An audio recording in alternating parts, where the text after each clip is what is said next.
Ping pong. All right, we're ready to roll. Okay. All right, so we'll work with SPY.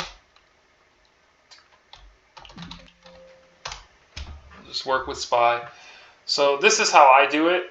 Let me just close this out so that way it was starting fresh. So this is the way I do it. So when I'm entering or exiting, it doesn't really matter. This is just my process of trading. So I'll get the option chain open, right? Let's just say we're going to use the Monday strike. Let me reduce this so we don't have as many. We at 568. Okay, so we'll just go 6. All right. All right, so let's say I want to go short, right? So I'll click the option that I want, right? This is for entering a trade, and it's going to be the same process for exiting, but let me just kind of show you how I structure my personal setup, and I think you guys might like that. So what I do first is I right-click the option, okay, and then I'll scroll down to the More Info tab, and then I'll go over to TOS Charts under the More Info tab, and then I'll set that basically next to whatever underlying I'm trading. So then what will happen is when I click that, now I have the underlying of the whatever I'm trading, and I'll put it on the same time frame. So like if I'm looking at like a 5-day time frame, you know, I'll have my option chart on the same time frame as well. So because I want to see where the price has been, you know, where it's been, and also potentially where it could go to, right?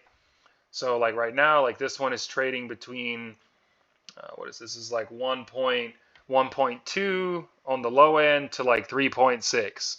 So I'm like, okay, the high a day, remember this is a short contract, this is a put. So the high a day would have been here at the low. So that was $360, and the cheapest price was actually $100 flat. So at the very close there, it was $100 flat, right?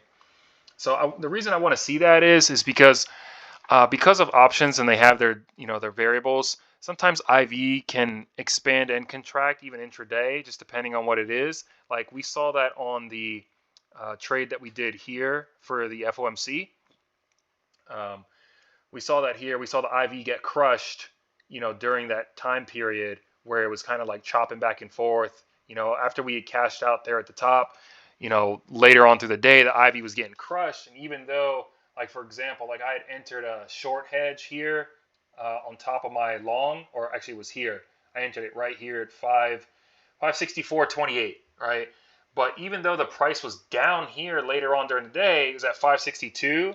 The option contract price was worth less at 562 than it was at 564, and that's because the IV was getting crushed during the day. So that's why I keep the option chart up, or that's one of the reasons why, because I want to see where the price is and potentially where it could go, and if there's other variables potentially affecting my trade, like VIX, for example, getting crushed intraday, then I want to be mindful of that, because like you'll be able to see it in the fluctuation of the price, like I did on what day was this? This was the 18th, right? Like I just kind of explained to you. So, and then the other component of that is when I have my, yeah, I am recording it. Yes. Yeah, I am recording this. So I will upload this and also last week to YouTube, which I forgot to do. So you guys will have that video. So you'll be able to rewatch everything I'm saying. So when I do like a little step-by-step, if you miss a step, it's okay. Don't sweat it. You'll be able to watch this later. Okay? All right. So going back to what I was saying. So yeah, the reason I do this, that's one reason. I would like to monitor the option price and also get like an expectation. I like to get an expectation of what I could expect this price to be, especially when I'm day trading too. And a lot of days will be V-shaped, where it won't necessarily just be a single trend.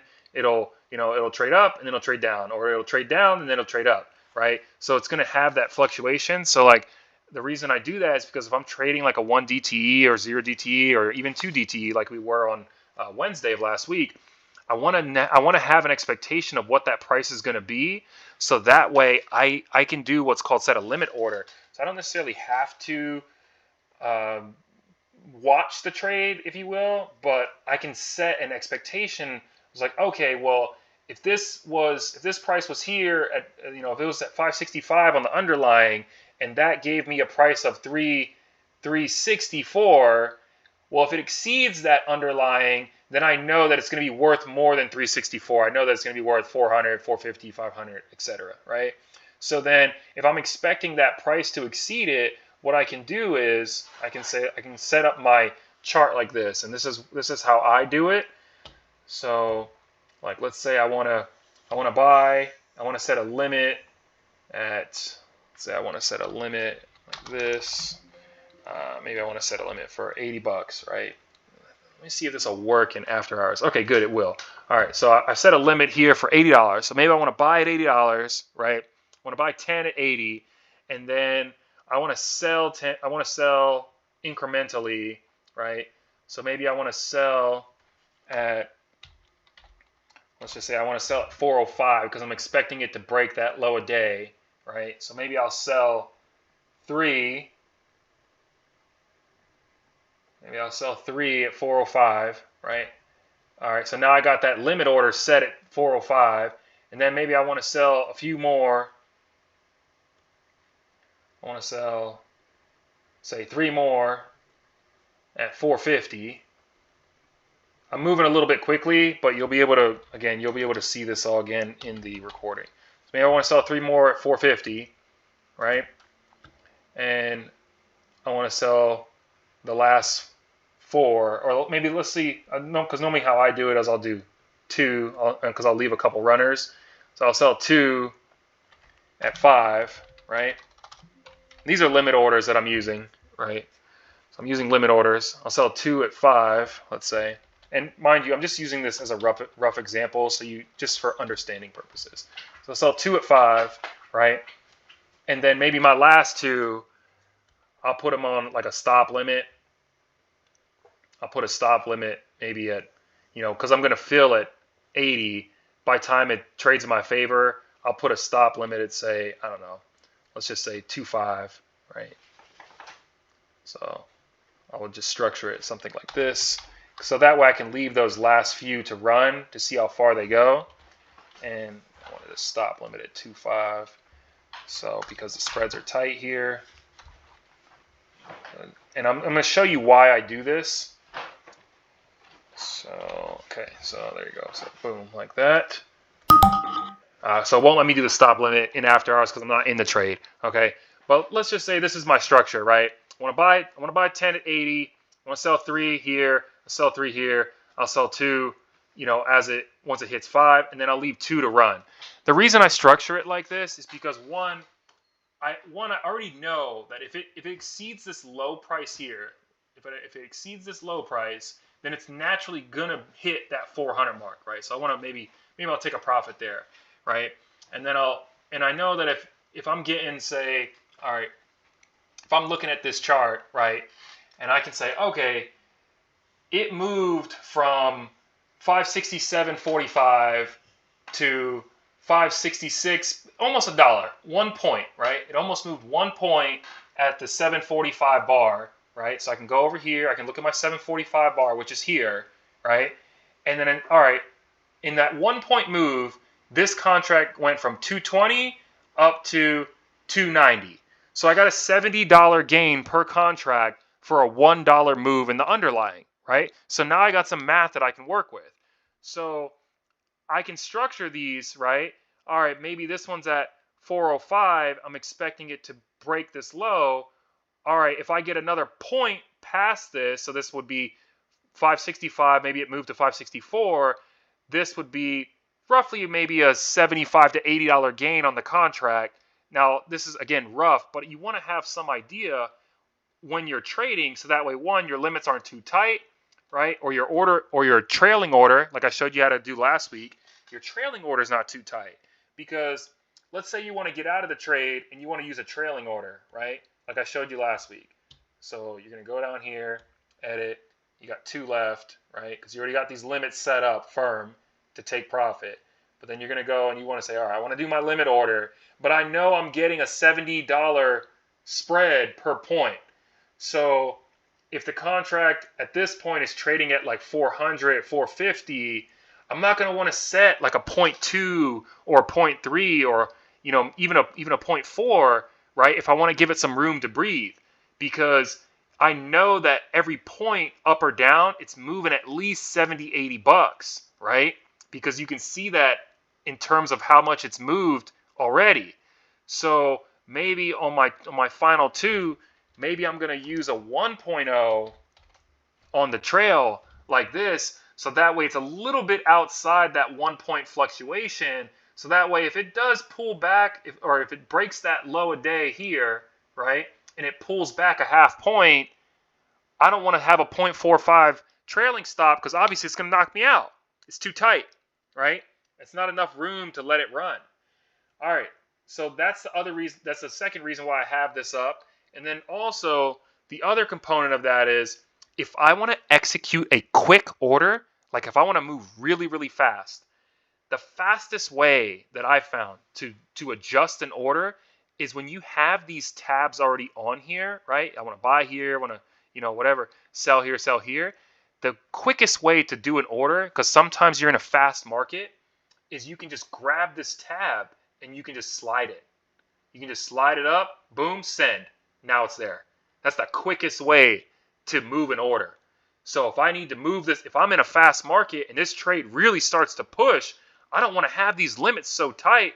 I can just grab this order that's already set and I can just slide it out the way and give it some more room to run, That's okay. That's all right. They'll show up on the recording. But all it is when it shows up as a send button. So all I'm doing is when I slide this tab, what it shows up as, it looks like this. It shows up just like this. When I slide that limit order, it's like, you sure you want to do that? And then I just click enter, boom, and now that limit is moved. And that's the quickest way and easiest way to structure this. Because like I can just grab it in 2 seconds and just slide it like that. Right? So that's why I have that option chart up too, because one, I can execute the orders very, very quickly. Okay, so it's just, that's more important for like day trading, right? But even if you're swing trading, man, you can just pop on just for a few seconds. You don't got to sit there and think about it. It's like you already have the order set. You can just grab it. You can just click it, or even click the order and then you can slide it if necessary, whichever way, wherever you got to go. Because sometimes, like, let me use something that's a bit more drastic. Let's look at like maybe like a 1 hour value here. Slide this over. Right. Let's look at the call is going to be up. So let's look at the call side of this, right? I'm just going to hop off of this real quick. Like maybe I'm looking to get into calls, right? Maybe I'm looking to get into calls.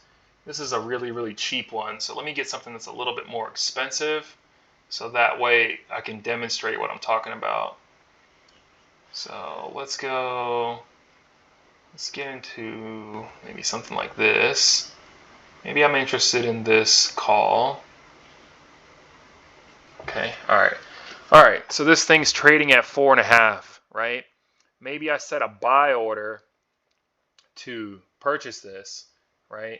And it's trading at what? It was trading at it's trading at 456 at the close. Or maybe I want to buy it down here, which was the price on the 18th, right? At the close of the FOMC. Maybe that's a good or close to a good entry. So maybe I want to set this order at, I don't know, let's say I want to set it at 200, right? Or 200 flat, and I want to buy 5 at 200 flat, right? Confirm send. All right, I got 5 there at 200 flat, right? And then maybe I want to buy 5 more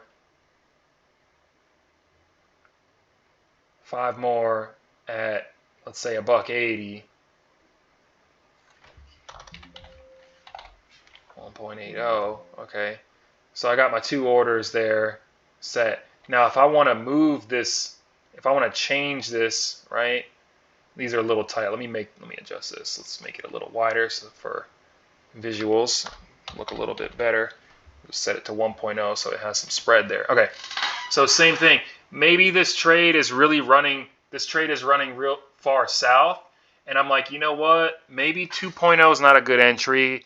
Maybe I want to move this, and I want to get in at $80 or $70 or something like that, so I can just slide it down and adjust it. So, and then I do the same thing obviously for exiting, but it just gives an ease whenever I'm on the platform that I can just move the order.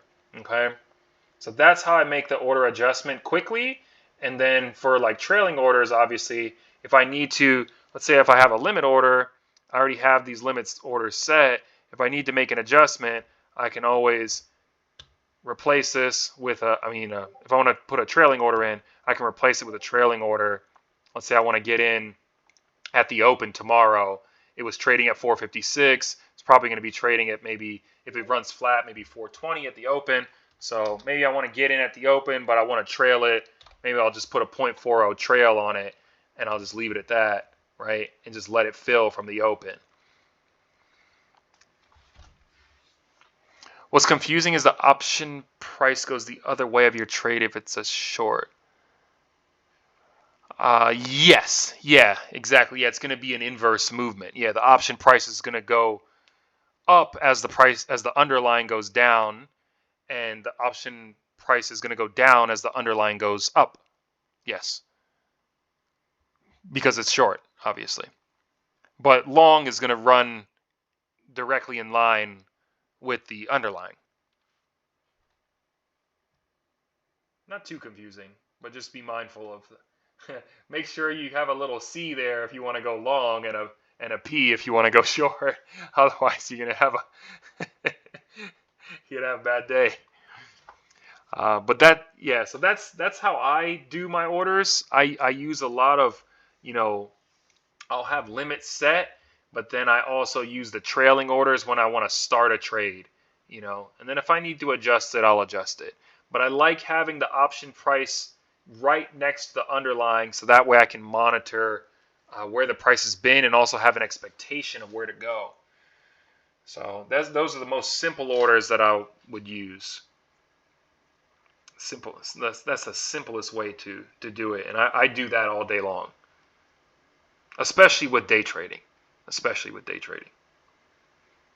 Now the same thing will apply obviously for swings too, right? So like, let's say you want to buy here.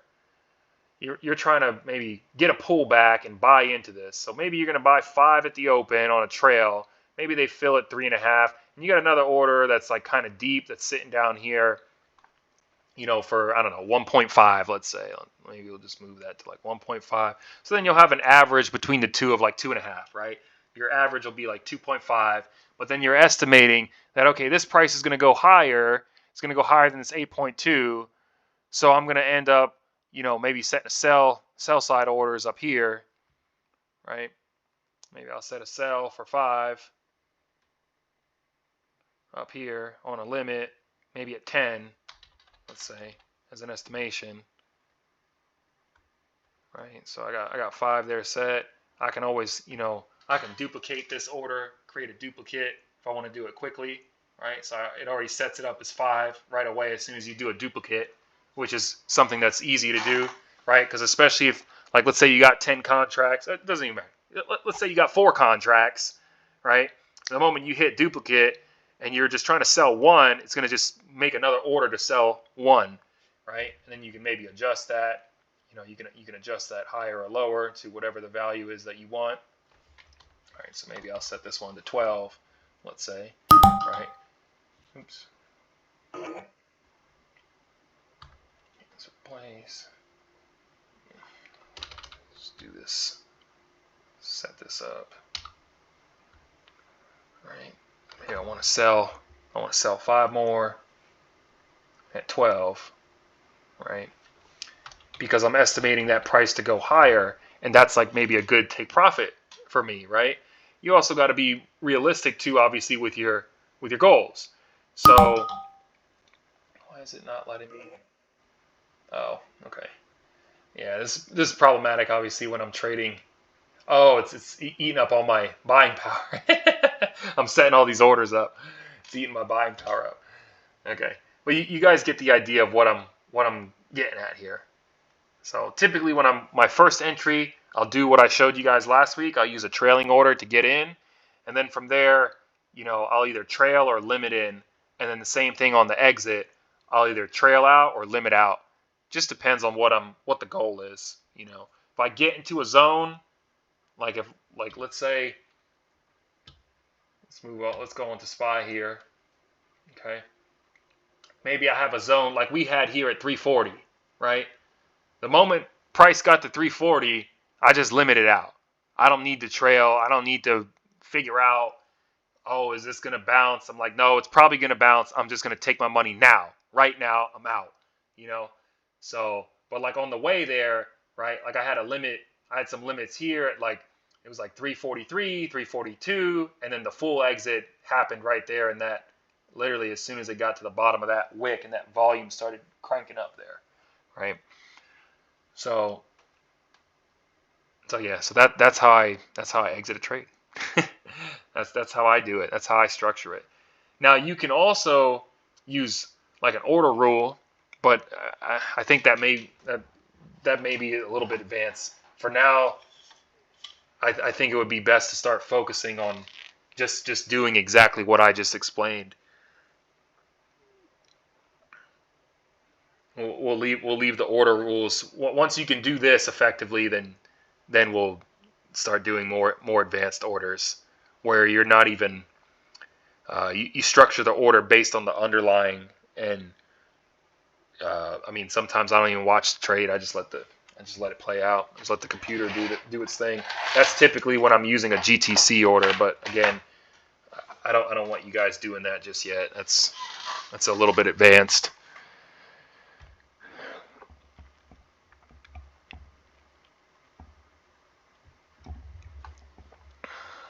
All right, cool. Questions, comments?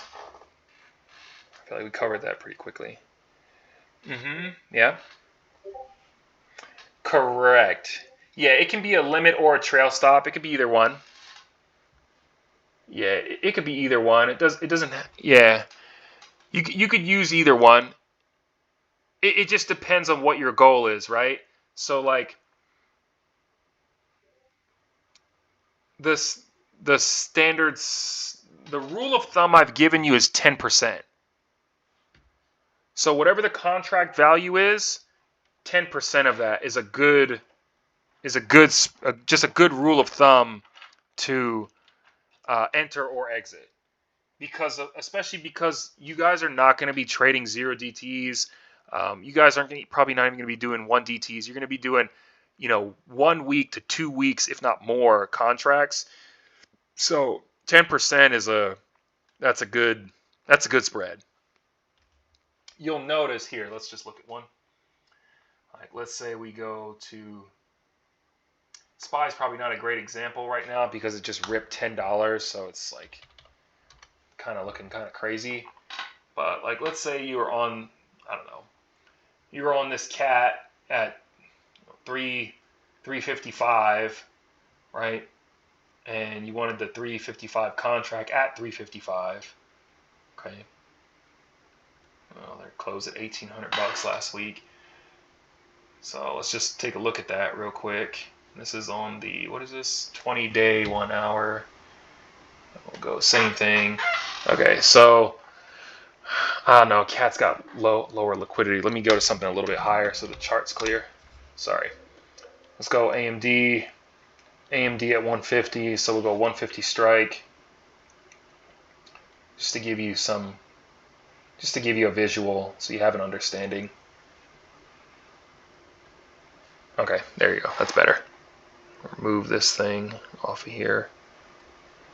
All right, cool. All right, so maybe you're in the AMD 150 strike, right? And like this contract, for example, like for the whole day on, what was this, Wednesday? On Wednesday, the high was 700, absolute low was 500, mid price is 6, right? Maybe it traded up to 7, it came back to 6, you put a, a 0.60 spread on it, and you see that that's a valid spread because it's getting about a $200 fluctuation for the whole day, right? Even on the days before, every day is what? This was 8.5 to 7.2. This is 9 to 7, 7 and a little bit, so using maybe if you're getting in at around the 6 mark, a 60, even a $70 spread on your contract, that's going to get you in at a reasonable price when the trade actually starts working. Maybe you entered at the beginning of the day in the first few hours at 6. Okay, your first trail entry puts you in at 6.6, which is valid for the trade. It ended up going up to 1100 and change, right? So just 10%. So that's what I'm saying. Like on these trades that you're going to be taking, right? Which is this would be a great example of like a 2-week swing, right? This is actually a perfect example. So ideally, maybe you would have been getting in, somewhere around this retest, around this 135 to 130-ish range, which we know AMD's in a demand zone there, right? So, maybe you would have been scaling this trade in between, 300, let's see, the low was 2, high was 5, right? So maybe your mid price would have been somewhere around here. You would have probably scaled in across, maybe a few days, and then you get your trade going. So if you were getting in on the 3, let's say 3.5, right, 2.5, somewhere in there, you would have been using roughly about a 0.35, 0.25, 0.30 spread, depending on where the contract was at that time. And that would have gave you a decent fill to get you in, to take this up from, let's say, I don't know, $300 average up to a $10 average, right? This is actually a great example of what a typical swing would look like for us. This is this is something that we do regularly. And you also have expectation of what that trade is going to turn into, right? Which is normal. Like a normal swing for us, 200, 300% in that range. That's normal. That's an average. If we got something really good, it'll be, maybe 400, 500, 600. If we got an amazing trade, we've had a few of those this year where they're like pushing like 700, 800, 1,000%. But average, 200-300%. It's normal. Yeah, very, very simple, straightforward kind of deal.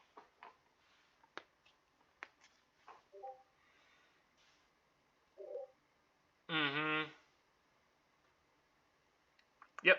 Yeah, exactly. Yeah, that's normal. Yeah, very normal across that would occur in like a 7 to 10 day window on a swing. Yeah, that's a normal trade for us. We do a few of those. Yeah, we probably do, I don't know, 2 to 4 of those a month on the swings. Yeah, I mean, we just did 3 in the last 2 weeks. 3 swings. They were shorter term, but they were all about the same. Yeah, they were like 2. I think I think I posted that actually that win. What did I get on this? The last one we just did for no, was it FOMC? Oh no, this was NFP. NFP was like almost 300%. It was the same thing for FOMC. I don't know. It was like 180, 200. Yeah, it was like 200 something. Ali, maybe you remember better. I don't look at percentages anymore, so I'm not sure. I don't ever look at them. I remove them from my. I remove the percentages from my account. So, but yeah, this is normal. Yeah, seeing the option. Yeah, that's why I wanted to use a chain that's like, something that has higher liquidity, so that way you can get a good grasp of, kind of what to expect there.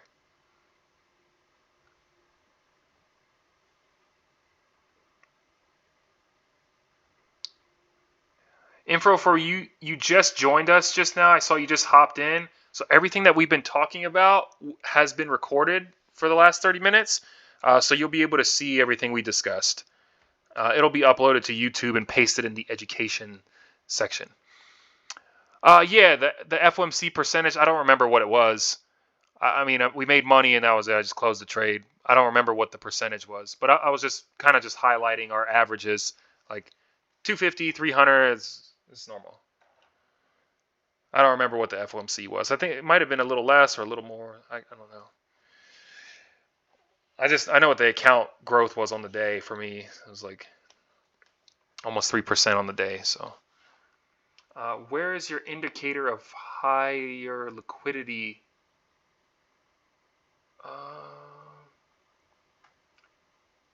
What do you mean? What do you mean indicator?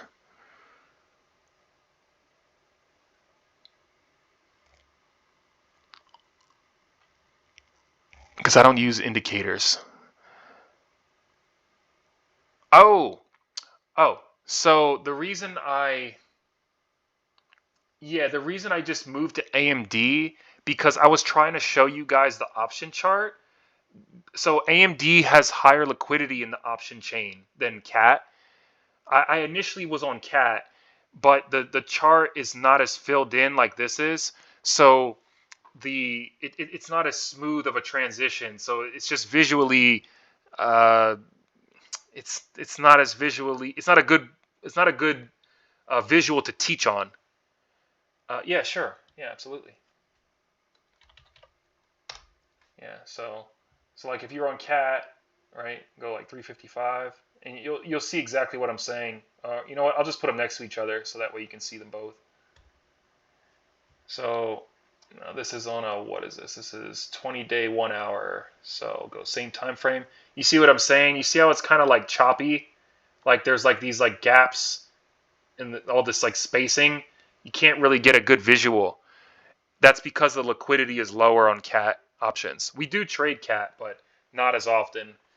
We stick to these higher liquidity stocks because the chain is liquid. And I mean, even the underlying on CAT is just it's not as liquid as it's just not a heavily traded stock as much as a high beta ticker like AMD is. So that's why I was using this as an example, so that way you can get a really good understanding, if you will, because it's just smoother. You can see the intraday fluctuations more easily. That's really what I'm getting at here. You can see the intraday. Okay, this hour was here. That was open, high, low, close. You can see the open, high, low, close of every hour very clearly. Whereas this, you literally can't. You can't really see it because it doesn't have. It's just not as liquid.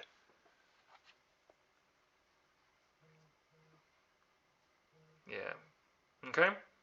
Yeah. So that's why I was using this as an example. That's all. And also, not only is it more visually pleasing, but you can also get a great gauge. Again, getting a better understanding of what to expect, right?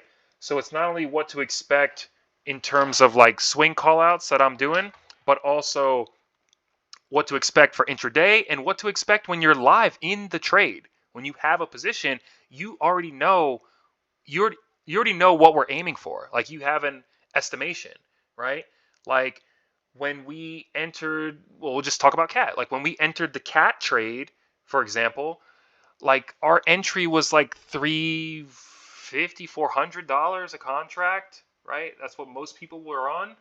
And those contracts ended up going to like $3,000. But that was like a really, like I said, it was a nice monster trade. But like on the AMD trade that we were on, it was kind of similar. Like it was, I don't know, it was like 350% the last time we traded, somewhere around there. So, you have an expectation already, like when you're entering this trade at, like it's like if Eric's putting us on a trade and the contracts are, I don't know, they're $250.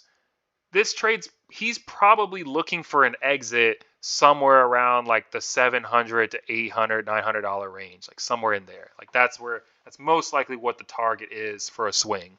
Because swings, we tend to let them run a little bit longer like this. Like, we'll let them run till they got some steam, you know. Now, if it's like a day trade, right? If Eric's like, hey, we're you know, we're on SPX, right? Let's just say, let's go here. Just to give you like an example, let me maximize this. Let me minimize this, close this stuff up so it's clear. Okay, close all this, close all this, close it. Okay, perfect. All right, so maybe Eric's got us on a day trade, right? Let me just adjust the time frame here. Oops, that looks crazy. Let's go 15 minutes. Let's add an extra day just for a visual. Okay, cool. All right, so if Eric's got us on a day trade, right, and he's, I don't know, he's trying to go short again at the retest of this high, right? And let's say we're trading the 1 DTE like we were on Friday, as an example. So we're going to go maybe 1 DTE. Maybe we're on the 5,700 strike, right? Because that's maybe what we want because we're entering at the 5705, 5706-ish range, like somewhere in here at the retest of this high. And maybe we're targeting these, you know, these lows down here, etc., or somewhere in this, you know, this bullish candle. Let's just say as an example. So I can pull that up, open it up. All right, okay. This is what it was trading at the highs. This is what it was trading at the lows. I can put that chart next to it and get an idea. Let me get it on the same time frame. Just give me a second. So we can just go like that. It doesn't matter. So it's like, all right, well, let's get it on a 15 actually, just so it's even. Sorry. We'll go 15. Okay, so you already know that, you know, like at the open, right up here at the open, this thing was trading at 2100. All right, so now it's dipped and it's washed out some IV, and now it's come back up here at that similar price point. It's like, okay, it's a, you know, it's close, right? It's lost a little bit of theta, you know, maybe gained a little bit of IV, but now it's trading at a similar price range, right around that $2,200, or sorry, down here. My bad. I'm thinking of it in reverse. I'm thinking short, long. There's that confusion you were just talking about, right? So it's trading at a lower price later on in the day, even though the underlying is similar, right? Because it's lost some IV, it's lost some theta. I can get into this contract maybe down here. When it pushes down towards that price level again, okay, now we're starting to push towards that, you know, towards that low, and that's a good expectation. I got in at 12 or, you know, 1300. I'm getting out at, you know, 22, 23, somewhere in there for like a nice clean day trade, right? So this, again, this is what I'm saying, why having that underline, or having the option price next to the having the option chart next to the underlying, is because if there's a change in the variables throughout the day, like there is here, like this is actually a perfect example of this. At the open, right? The open, this was 2100, but when the price got back to basically the same underlying here at 5709, that same contract was now trading at 1200. So that's obviously a big difference. So, you know, that's why having a little bit of understanding of how the variables may change a little bit over time, you can see that visually on the chart, right? Maybe the IV has gone down, right? Because it's trading against it. It's moving against the move. It's also lost a little bit of time. So, you know, you got the theta working against it too. So when I go for that retest and go for that entry, I'm like, oh, okay, you know what? This isn't a bad deal buying at 12, right? And then when it gets towards that lower price point, okay, I went 12, 13 to 2200, 2400. You know, I doubled up my money in an hour. That's a good trade. That's a good deal, right? So that's, again, that's why I like to have that next to it so I can get a good understanding. Also, the other factor of that too is when you're swing trading for the same exact reason, Let me just go back to AMD because it's nice and liquid. Okay, let's go AMD and we'll just go back to that same 150 strike. That was 2 weeks out. Okay, so we'll go back to that same thing here for a nice easy visual. Let's get that on 20-day 1 hour. We'll put this to 20-day 1 hour. Okay, that's the same. The same thing is the same thing I was just explaining on a intraday chart. Those same kind of rules apply on a swing trade, because as time progresses, let me just close these out. Get these.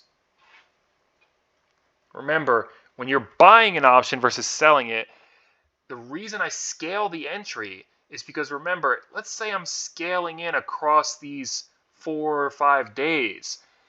As time ticks on and it's not moving in my favor, I'm losing a little bit of theta because I'm burning day, and that theta accelerates over time. So by seeing it visually, it can give me a nice understanding of like, okay, maybe I want to, get into this trade a little slower, or I need to get into it a little faster, just depending on what the price action is doing. So this is why I scale the entry, because, all right, like example, I'll go back to this cat trade we were just talking about. We started it on one day, right? And our next entry wasn't until like 4 days later. Okay? So like, let's just say, for example, like maybe you start the trade here, right? And the contract is at 326, right? 326. Maybe 4 or 5 days later, it's back at that same underlying value, but the contract price is maybe a little bit lower. Maybe it's down here at 300. But you're like, okay, I lost a little bit of theta, but now the trade is starting to work. It's okay for me to buy in, even though the contract price may be a little bit lower, because the underlying is performing. And now I can start getting deeper into this trade and start averaging this trade up, which is what we always do. We always average up. We try to stay away from, average down position. That's just, once you get the pilot going, the underlying has to really be working in your favor to start adding to that position. Has to. Okay. I'll just pause there. Yeah. So when I'm in a pilot position, very, very often where we're in a pilot, and that's why we take the pilot. It's either a 25% size or a 30% size. So that means that if I'm taking, I'll just throw a little math on here. I'm going to recommend to you guys sticking to a 1% position size just to get things started. All right. So if my total size is going to be 1%, maybe I'm going to pilot in at 0.30, 0.30. So my entries are going to look like this. Just give me 1 second, just typing it up.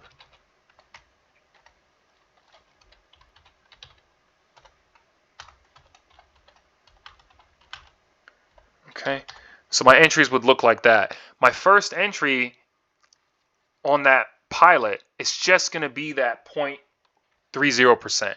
So I'm a big believer, because I trade derivatives, I'm a big believer in using size as my stop instead of percentage as my stop. Because if I use size as my stop, right? Like, think of it like this.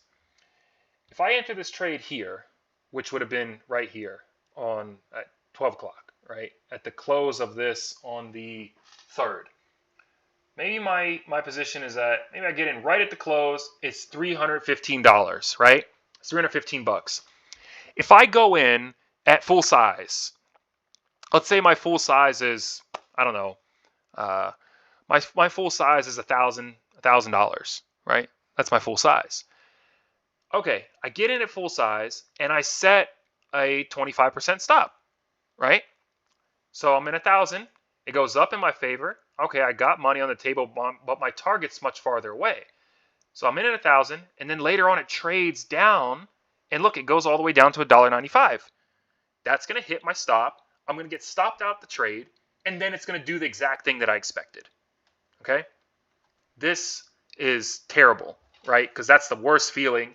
Not only did you lose the money on the stop, but you also you feel emotionally frustrated and maybe even stupid that you're like, if I would have just held, I could have been involved in the position, right? And then I could have taken my $300 trade to $1,000 per contract, right?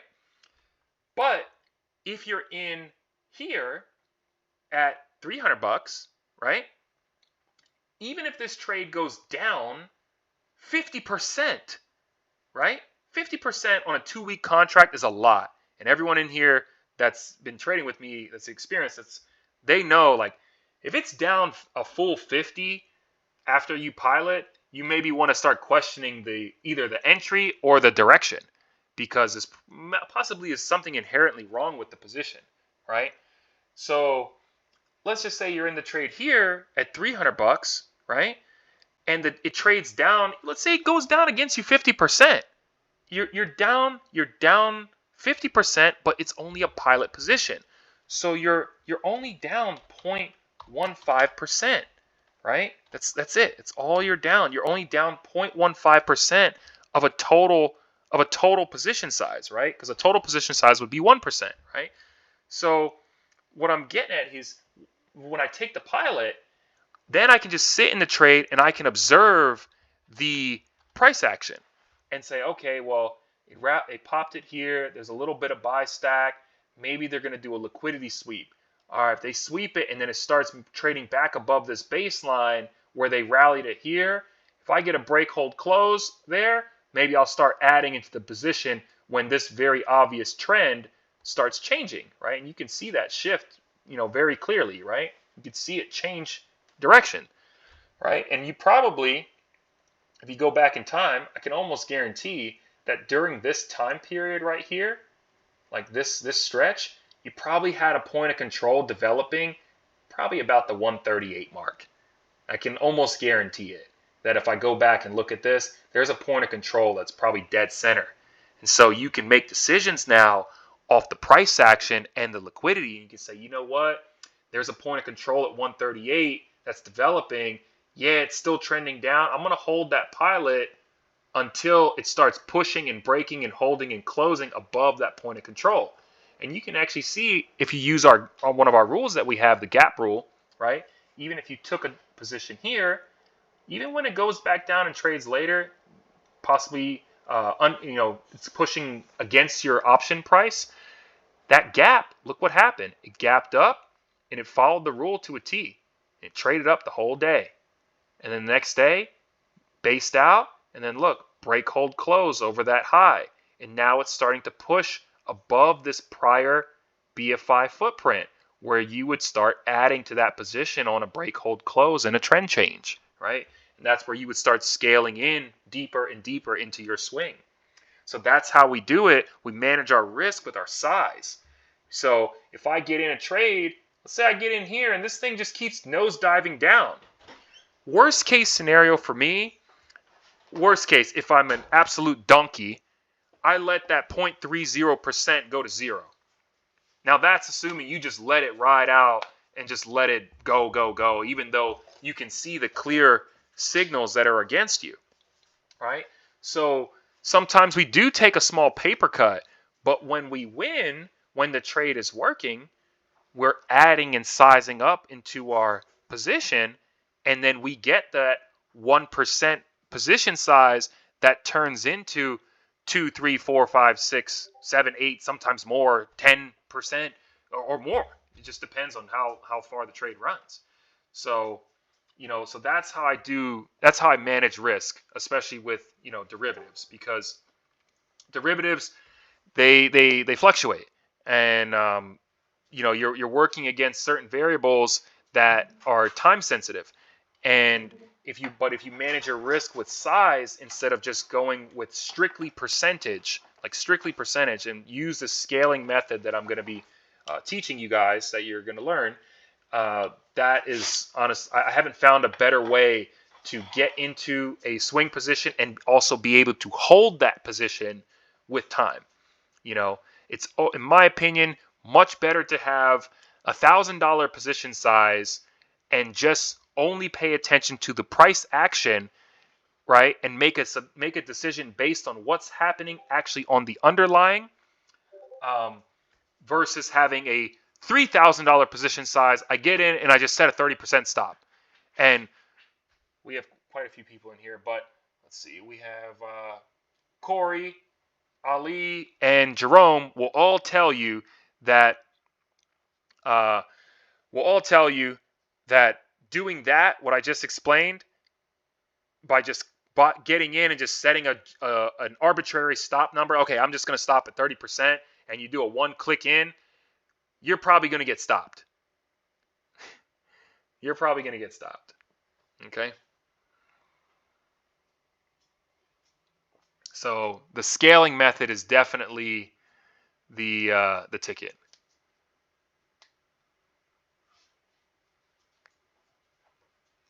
Beautiful.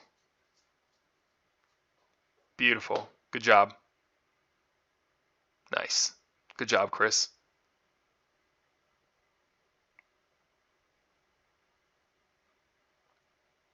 Yep. Yeah, it's an excellent way to manage risk. You know, I'm actually really interested to see where that's going to go, Chris. That closing candle was disgusting on Apple. One candle obliterated the entire day, and that was an exit, sir.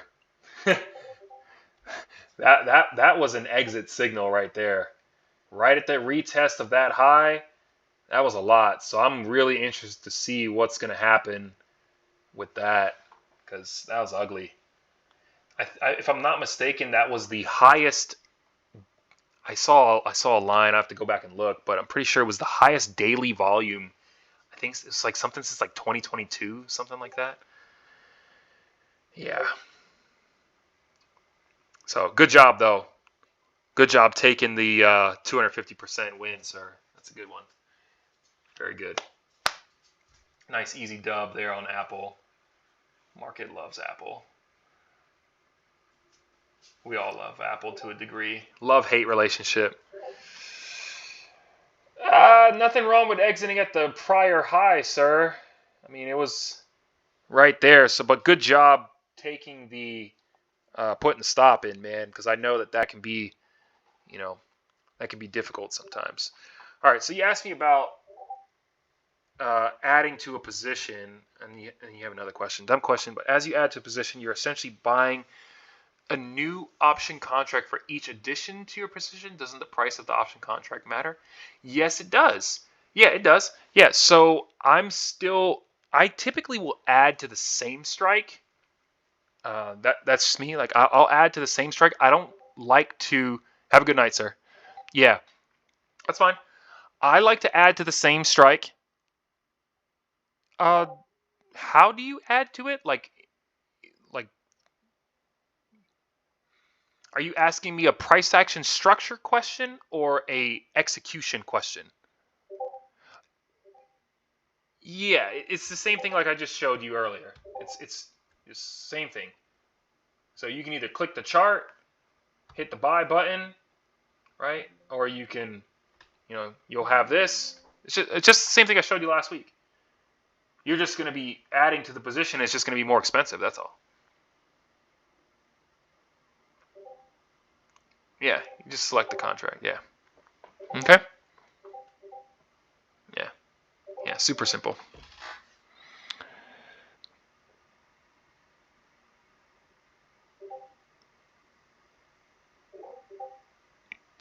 Is that a donkey? It's a donkey.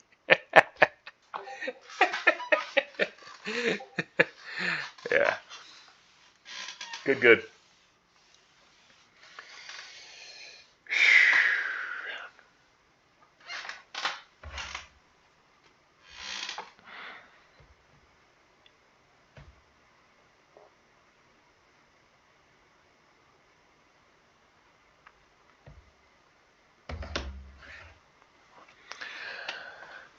Yeah, if there's one rule that I can see, what 5 new guys. Okay, if there's one rule I can give you guys though, to just do not violate this rule. I don't care how much you like the position, how much you like the stock, what your beliefs are. Under no circumstance is the underlying price of a position going against you, and you average down. Just do not do it. That's it. Just don't do it for a long time. when you get better in skill, you can make subjective decisions. But if there's one rule to follow, just never average down. Never average down. Never. Do not do it. Do not violate that rule. If you get in a pilot and it sucks, cut it. That's it. It's showing you it's not working. Get out of the position. But do not average it down. We only average up a winner. Okay? I cannot highlight that enough. Yes. Is there a time you add to the position that the option price is too expensive? Yes. So Corey answered that. Yep. Yeah. He's pretty much explained it all. So yeah, once you're at your max size, that you're done. You're done adding. Have a good night, sir. Be well. The rest of this will be recorded anyway, so you can review the second hour or however long this goes for. Yeah. So on that note, Tall, some guys in here, they only have maybe 2 entries. Maybe that's it. Maybe it's just a one and a first click and then a second, right? Because maybe the first contract, we'll just stick to this $1,000 number. Maybe the first contract was $300, or let's say the first contract was $350, right? And then the next contract, now that it's moved, now it's $500, right? So that's it. So then it's $350 and $500, right? And you're at $850. You can't add a third one because you would be over risk then, right? You would break a risk management rule. So then that's it for you. Then it's just 2. So that happens. But yeah, there is definitely a point where, for everyone in here, there is a point where you're done adding. You don't want to, even if your rule is telling you to add, you don't want to violate a risk management rule at the same time. How about that? That's probably the best way to answer that question. Don't violate your risk management. If you've already added to it, leave it. So maybe that's 2 entries. Maybe it's 3 entries. It's, maybe you're scaling in quarters. Maybe your first entry was a 25%. Your next entry was a 35%, right? So now you got 60% in there. You wanted to scale in quarters, but you couldn't. Maybe you only got 3 entries in because the thing is running in your favor. Okay, fine. That's fine. So, but yeah, once you hit your max size, if the trade is working that well and you've hit your size, then there's nothing else to do at that point but wait. Wait for it to hit the target and sell. And maybe turn it around and go the other way. That's really the final professional trick is to pivot the position, but that's for later. First, we're just going to work on one direction at a time and executing it properly. But yeah, once you hit your max size, that's it. So if you get to a point, like I just said, where it's like, all right, I can't buy a 4th contract or a 3rd contract because it's going to put me over my risk, and you just hold that. You hold those 3 that you got, and then once you get to the target, you start scaling out. Clip 1 here, clip 1 there. All right, I'm going to let this one run with I'm going to put a stop limit in at X price. Maybe it's trading at 800. I got in. My average is 325. I'm going to put a stop in at 575. So I got a $225 spread, and I'll see where it goes. If it does go to 9 or 10, then I will just limit out and just take that money and be done with it. Or if it trades back to 575, then I'll let my stop take me out. Right? And that way that even the final exit is a profitable stop. So scaling The scaling in and scaling out is mathematically just effective because you're going to get the best price you possibly can, because you don't want to call a top tick or a bottom tick of a trend. You know, you don't want to call a top tick on a or bottom tick on a trend, especially on a swing, because I'll say this: if you're in a winner, it's probably going to keep winning. I'll just like for most times, if you got a trade that's running towards the top right of your screen, it's probably going to keep going that way. Like it typically goes that way for a while, just as like a simple thought process, right? And if it's going towards the bottom right of your screen, it's probably going to keep going that direction. You know, when it pivots in a pool of liquidity, and that's what we use our point of control for. That's what we use our zones for. That's what we use our BFI footprints for. Because 80% of the time, stocks are stuck in range. Most people don't understand that. 80% of the time, they're in a range. Yes, it's long biased, but as it's long biased, it ranges for quite some time before it marks up or marks down. Okay?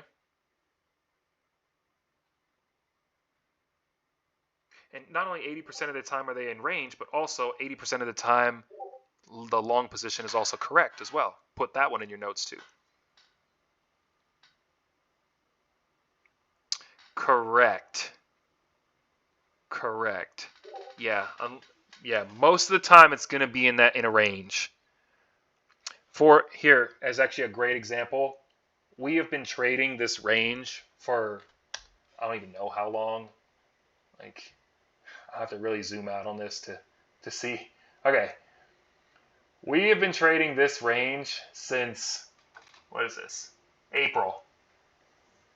Like, look at this. Like, yeah, I remember cashing out up here in this like 120 range because we rode this whole we started this trade down here and we ended up riding this up, and then kind of left it alone for a little bit, and then it's just been stuck in this range. Ding, ding, ding, ding, ding, ding, ding, ding, back and forth, back and forth. Pivot here, pivot here, pivot here, pivot here, over and over. And we just did one.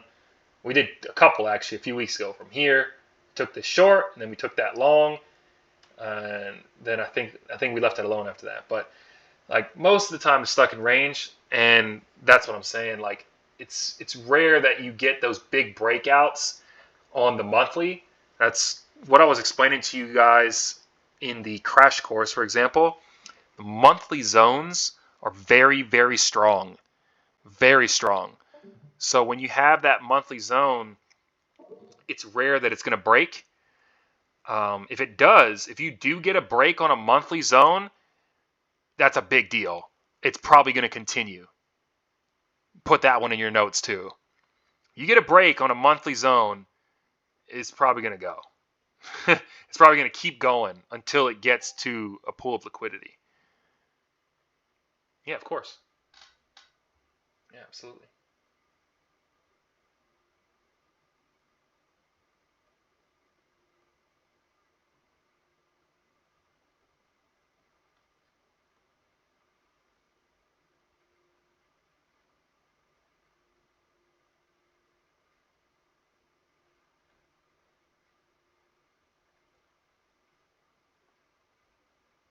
See what I'm saying about the monthly? Like monthly range. Like look at this bounce here. 1 and 2, right? And then you have this short side up here, liquidity up here as well. Like remember, this is only a couple points here in this range. This top side of this wick. It's rare that these are going to break. Like it's been stuck in this range now for, basically since they marked this up. So this is what? This is March. After it had that March run, it's just been pinned. So this is March, April, May, June, July, August, September. It's 7 months now that it's been ping-ponging back and forth, basically between 108 to like 118 to 120-ish or so. 108, 110 zone on the buy side, and 120, 118 on the sell side. Like, it's just been pinned there. We've done multiple trades in here off of this in this time period. Trading, literally just using the monthly zone. The last two I put us in was off this high, literally right here at 120. 120 at the top. It swept that high right there and swept that high, and we went short. We went short down here to 114, and then we caught the bounce back from 114. So we caught it both directions, like 9 points of a 10-point run. Just literally just following the monthly range. That's it. And a prior BFI footprint. So what factors cause the pivot? Cause it to stop? What factors cause the pivot that cause it to stop the increase decrease? Are you referring to the underlying value? Like the stock itself? Like, what are you asking me? What pivots the trend? What causes it to turn around and go the other way?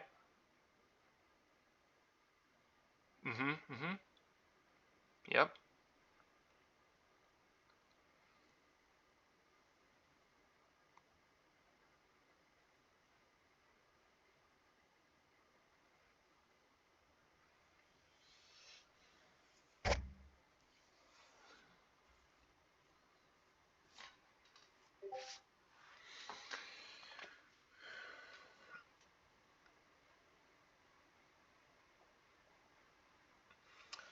Okay. I'll give you a nice simple answer. And we could probably just sum it up maybe with just one word. It's liquidity. That's what causes it to pivot more than anything else. So let's dig into that just a little bit. There are a lot of, we'll just use this right here. Nice and easy, okay? There are a lot of people that are trying to buy into this position, expecting it to break all-time high. There are simultaneously a lot of people looking to sell their position and get out because they don't expect it to break all-time high. And at the same time, there are potentially shorts that were trapped down here in these lower wicks that are covering their position, causing it to push, and they're capitulating here. Simultaneously, there are also shorts entering the market looking to short this back down to the low sides of these wicks. When you have a cluster, right, a massive pool of liquidity of all of those things happening at the same time, when it's in a large amount, that gives BFI the opportunity to enter or exit a position, because they cannot enter or exit the way we do, okay? We are what you would call a passive trader. If all of us took all of our accounts combined and threw them into one stock, it would not move any. It wouldn't even move a tick, okay? We're passive. We cannot influence the price. So for BFI, they are what we call dynamic traders. They can manipulate the price and move the price where they need it to go to conjure up the liquidity so that way they can make an entry or exit.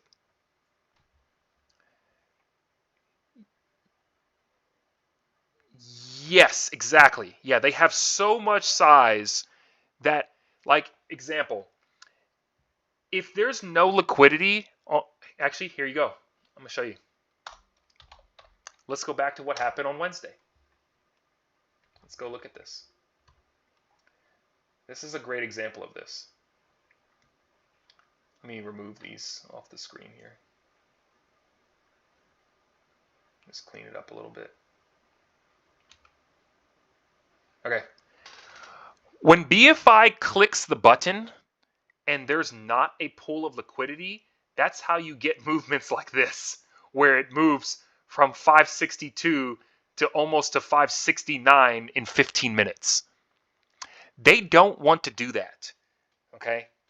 Because if they do that, everyone can see their order. They can see that they took a large position at a very specific point in time. And so naturally, everyone's like, oh, well, yeah, JP Morgan bought right here, so I'm going to buy there too. Duh, right? They don't do that because it will show visually so obvious on the screen. Like, see this? See all this volume here? This is BFI clicking the button here, sir. This is a large order. Now, what their intentions are with that order, we don't know at the time. That may be just to stop people out, call shorts to capitulate, bait longs in, whatever. But the point is that we can tell when they make an order because of the size of their order. That's the key here. And because they trade with so much size, they can't just click in or out. So that's why we target things like this. For example, like on Friday, I'll give you another example here. On Friday, I said to everyone, I said, hey, if we get back to this high, short this high. Because I'm anticipating that there's a pool of liquidity sitting up there. So again, we're going to get that same situation, but this is just on a smaller time frame where a bunch of people are trying to buy in, a bunch of people that are short are trying to stop out. They're going to capitulate, and that's what we want. We want that liquidity because they're going to most likely execute an order there if that happens. Look what happened when it went there later in the day. It arrived, as Ali's talking, it arrived violently to that. It went just above that high. Look at the volume that came in there. They sold that right there. They sold that rip, and that's why that price dipped down like that. But there was a pool of liquidity sitting there where a bunch of buyers were jumping in, and they're like, perfect time to sell. Perfect time. You got me? So that's why we use, I know you're new, I know you just started, but that's why we use this multi-day point of control, because it gives us, even they manipulate price all the time, okay? They manipulate price all the time. When we have that point of control, when I was telling everyone, hey, I'm going to go long onto this, you see this point of control right here? It's showing me there's liquidity. I see the liquidity there because this is volume by price here. This is volume by time down here. So when I see that, I can make decisions based on what I'm seeing on the chart. So like in this particular situation, right? Like, all right, I saw them rally it here. It pulled back. It came back to this price. They rallied it again. Okay, it went higher. They pulled it back, right? But they just pinned that price there. So then after they rallied this and it pulled back, I was like, you know what? They're holding this base. These guys have a position at 561 that they're trying to protect. And they're trying to protect it for some reason, whatever that reason is. So I'm like, hey guys, I'm going to go long bias into FOMC and I'm going to sell the rip. So when it clears this high, which is what happened on Wednesday, I'm going to sell that rip, right? But the point is here is I'm using this volume. So this is just a visual representation of order flow to get an idea of what they're doing. Now I did the same thing here with this volume when it was over here. You can actually see I got a red line there. So there was when the price was trading over here, I was saying to everyone, hey, we need to go short. We ended up going short here. And then we ran this whole short leg down. We ran the whole thing. We did 3 trades during this whole short run. But same thing, we had this point of control here. It was at like 560. And I was like, hey guys, I'm going to start scaling into this trade. And when it starts working, I'm going to add to it. So we piloted in. It pulled against us. A couple people that are bold in the group that have been trading for a while, they added here. But for the rest of the group, they started adding on that Monday when it started trading down. But I was using that liquidity to get an understanding. I was like, hey, you know what? The reverse of what I just explained here, where it was like basing and popping, basing, popping, basing, popping, it was the reverse here, where it was rallying and failing, rallying, failing, rallying, failing, rallying, failing. It kept failing over and over. And I was like, you know what? I'm going short. Because the price action was showing me that there was a lot of people trying to buy into this. And I had that point of control there. So I'm going to go ahead and go short because it's failing to break out. The price action is bearish. It's opening high. It's closing low. It's opening high, it's closing low. It's opening high, it's closing low, right? So that was my call there to take that short, but I'm using the price action to get a read, and I'm using the amount of orders that are coming in to make a decision of where I want to trade. That's all it is. That's all I'm deciding. All this tells you here is where I want to trade. The chart tells you when you want to trade. Does that make sense? You guys all follow me on that? Order flow tells me where I want to execute. It's telling me based on the volume here and the volume here where BFI are trading in the highest quantity. That's all I want to know. I want to know where they're trading. That's it. I'll let the time and the contract and the expiration and probabilities work themselves out over a series. I want to know where they're trading. Where is the liquidity, right? Even when we took this pilot and it pulled against us, and we added to it later to get that run up on the FOMC, I felt comfortable doing it because I say, you know what, they're trading here. I see they're trading and they're protecting. They're adding to their position. They're protecting their position. They're adding to the position and protecting the position that they bought into here. They bought this position here. They bought in. So they want to protect that so they can kill all those contracts for OPEX like they did by pinning that price at 568 and forcing all those people that went short to basically sell worthless. So, or sell at a very, very, very large loss. So all those people that were positioned on the 920 contract. So they pinned that above that prior all-time high to kill those. So anyways, but going back to what you were asking, that's the big key here. That's why I don't use any indicators on the screen. This is just volume. That's all this is. This is just telling me the size of the orders and where they're being executed. And then I make decisions based on that. I make decisions based on the price action by reading it, actually reading the candles, like, all right, I want to go long here or short here, etc.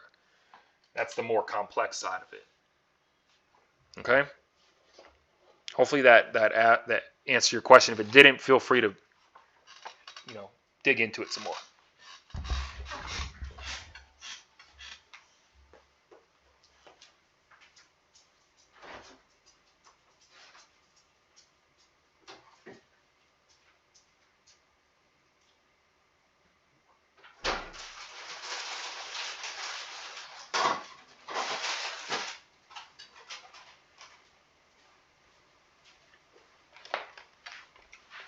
Also, if anyone else has any other questions, feel free to fire away.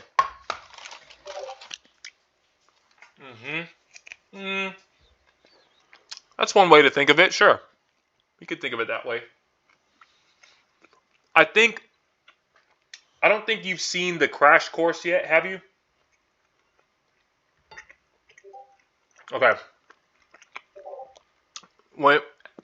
Either after this or tomorrow, whenever you get a chance, watch the crash course. It's going to clear a lot of that up for you. It's going to answer that in depth. It's like 50 minutes, hour long, something like that.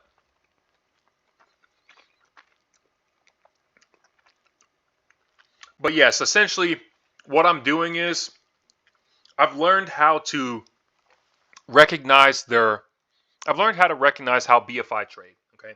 I've learned how to recognize how they trade on large and small time frames. And what I'm doing is I'm doing my best to mirror their orders. I know they bought here, I want to buy there too. They shorted here, I want to short there too. If they bought here, I want to sell my short there, right?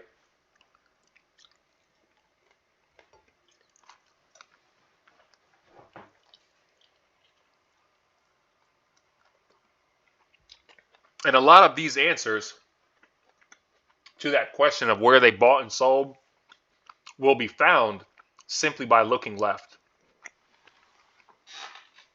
Like I said, most of the time, stocks are in range. So you can get quite a few trades, sometimes a lot of trades, out of a range before it leaves. And then when it does leave the range, we have methods of getting into the trade even when the range breaks.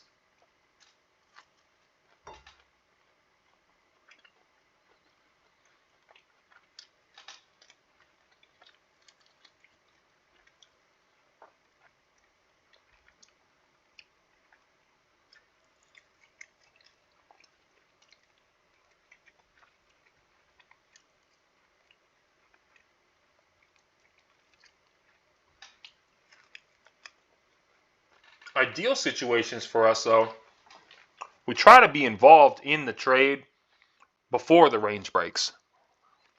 Because typically, if a range is going to break, okay,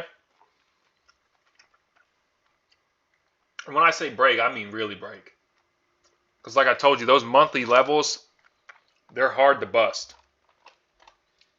I'll give you an example of this one we did a while back.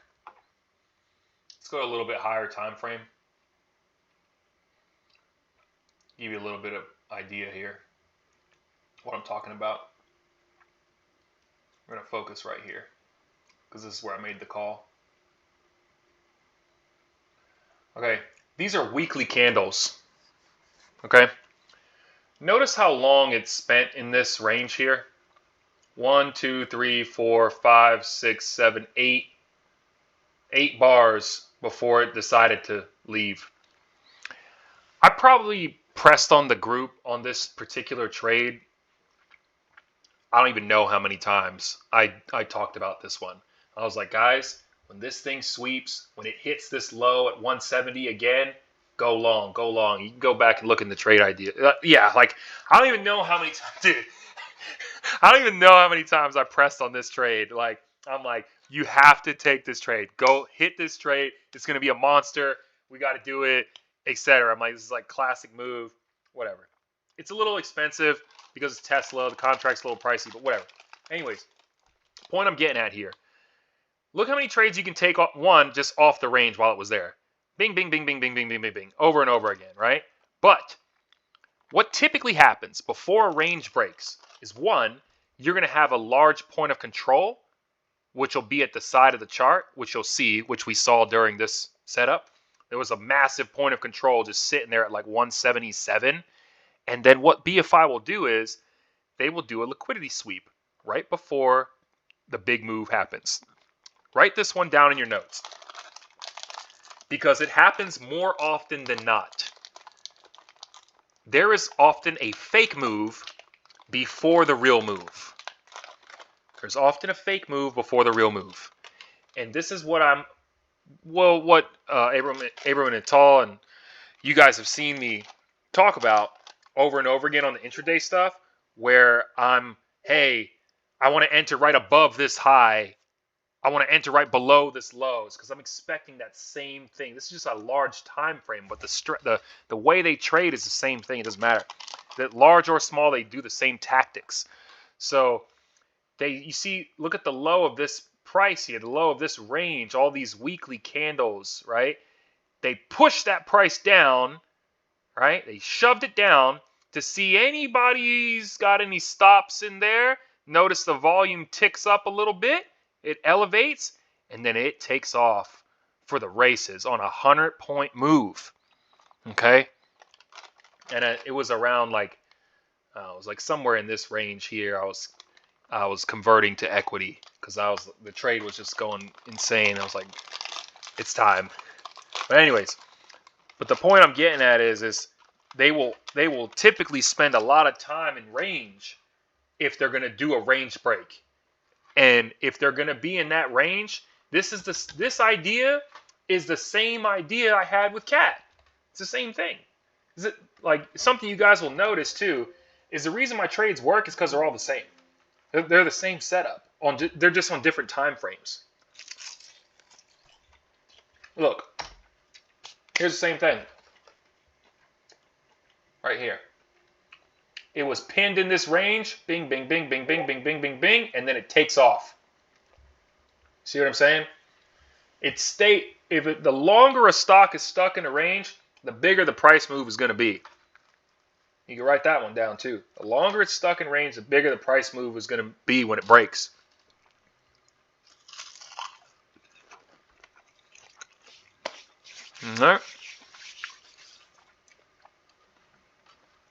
All right, for me, learning the options, setting up limits, etc., like you showed earlier, the biggest hurdle. Charts and trading are not the problem. Not that I'm a genius, but I understand already.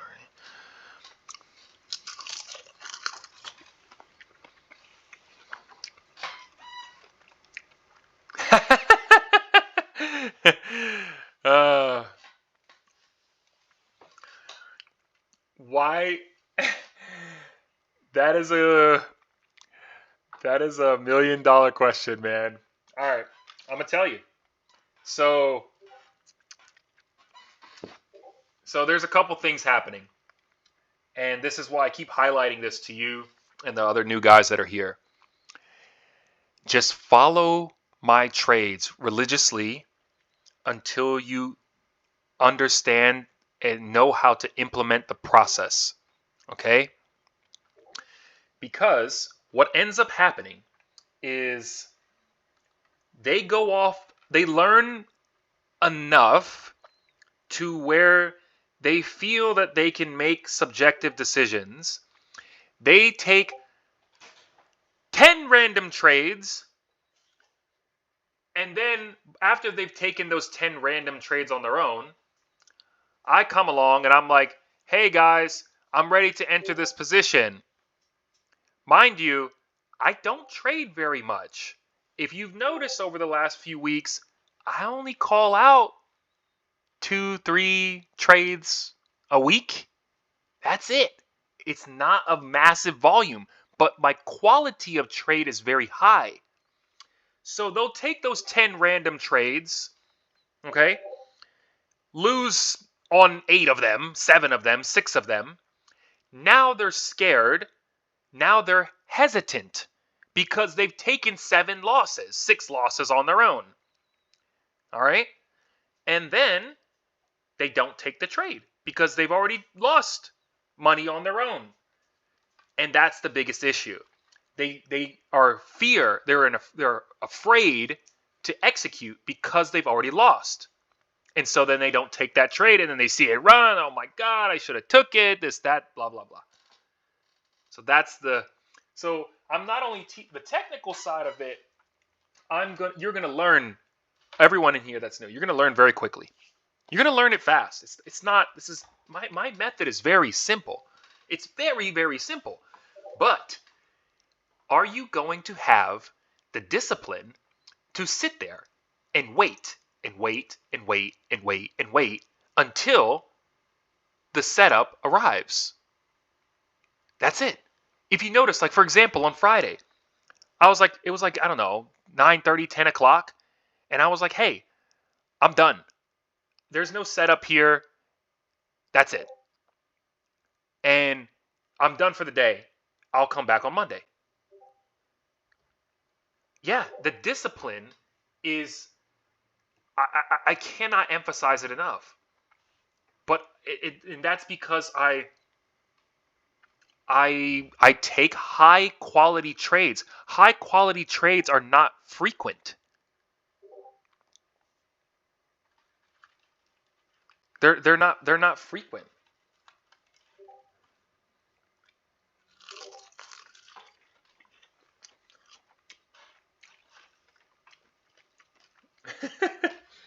Yeah. But Jerome, let's highlight this part of it. What happened to you when you start religiously following my trades? How'd that work out for you? Let's talk about that. That's it. Yeah, success. Yeah, it works. I know it works. I know it works. So that's what I'm saying. Abram, you were talking to me today at the beach. You were asking me about discipline and like kind of like how I operate in life. And it's I think a lot of it has to do with, it's like how you do anything is how you do everything, right?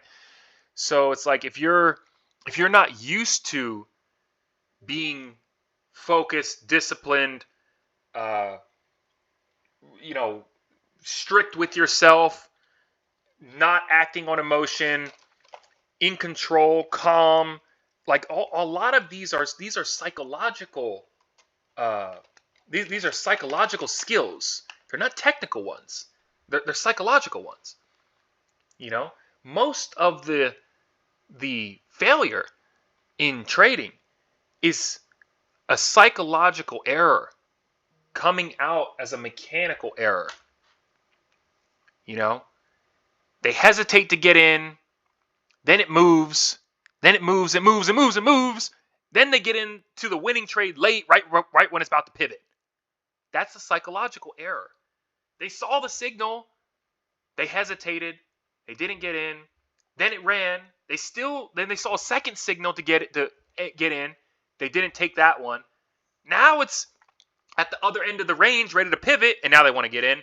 Now they FOMO into the trade and they turned it around. You see, and that's a psychological problem.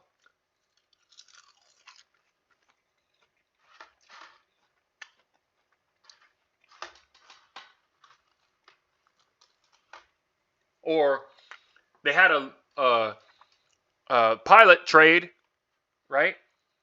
It's not working. I'm like, hey, get out of it. It's not working. Cut it.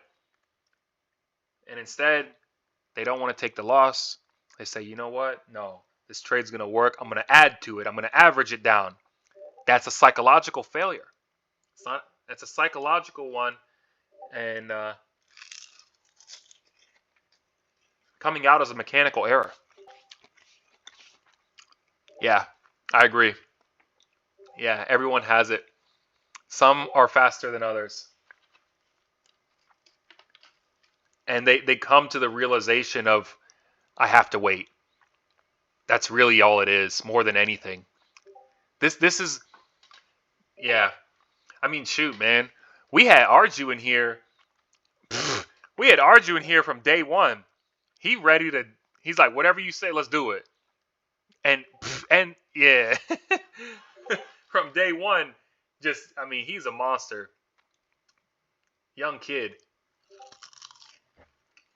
Yeah. Yep. Yeah. It just depends on every individual.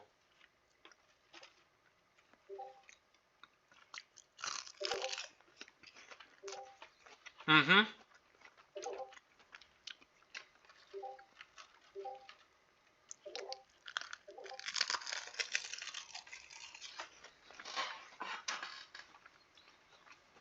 Yeah.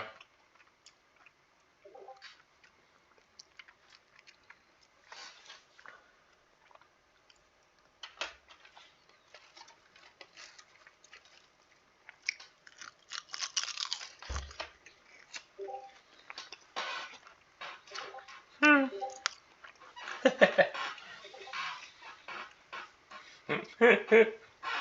That's a great question, though.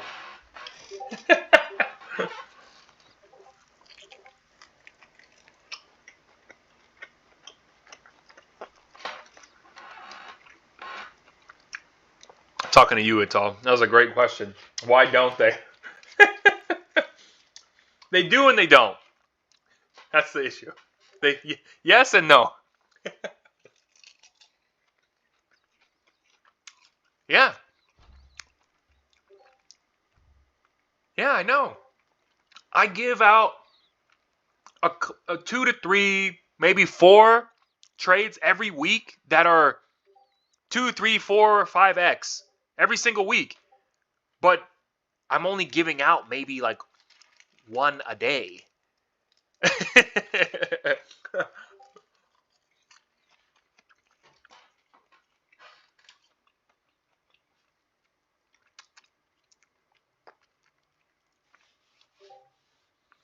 Do people like me who are hella green tend to follow?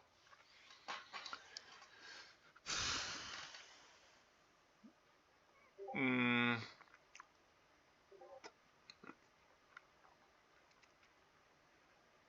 Yeah. Yeah. Just religiously. Yeah, I agree with that.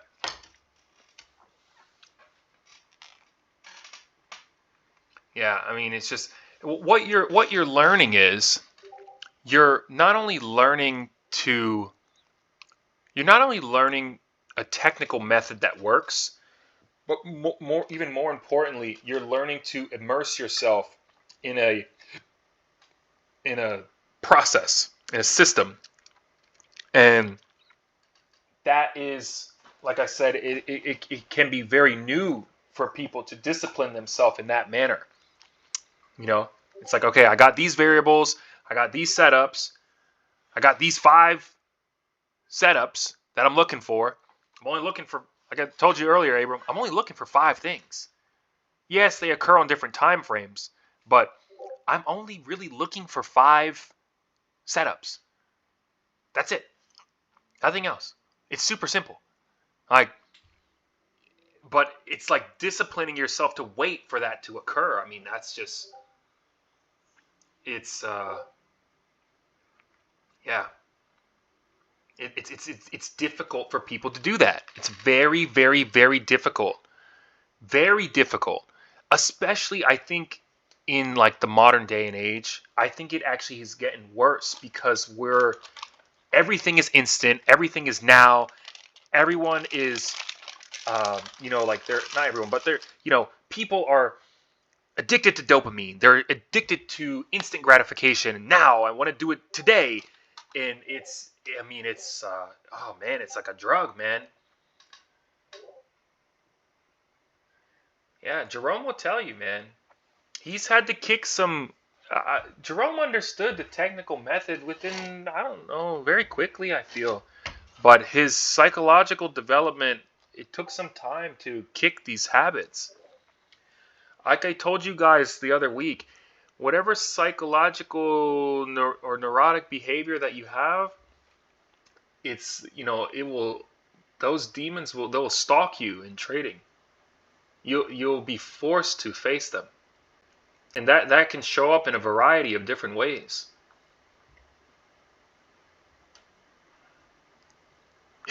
I just read this comment, Ali. This is like, what an idiot do this.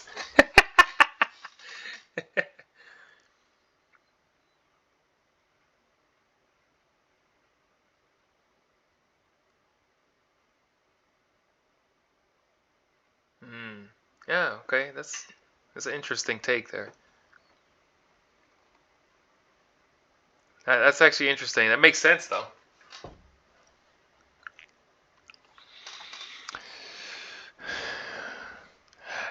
I would also say one other thing on Ali put a really funny comment in here. Would an idiot do this? But here's something for everyone's notes too. And you're gonna find this to be the case in, I would say, probably 90% of the trades that I give out. When I'm giving the signal to enter the trade, you're not going to want to do it. It's going to look like a bad idea. Simple as that. All of the best trades are hard trades to do. The best trade is always the hard trade. If the trade looks like a home run and an easy no-brainer, it's probably not. I'll tell you that right now. It's probably the exact opposite of whatever it is that you're thinking, if it looks that way. No, no, no, no. Uh, from the BFI perspective, yes. I'm talking about your normal brain observing the market. Example. Here, visuals are always helpful. Let's go back to that Tesla. Oh, let's go back to that real quick. Great example. Okay, you're in here's your range, right?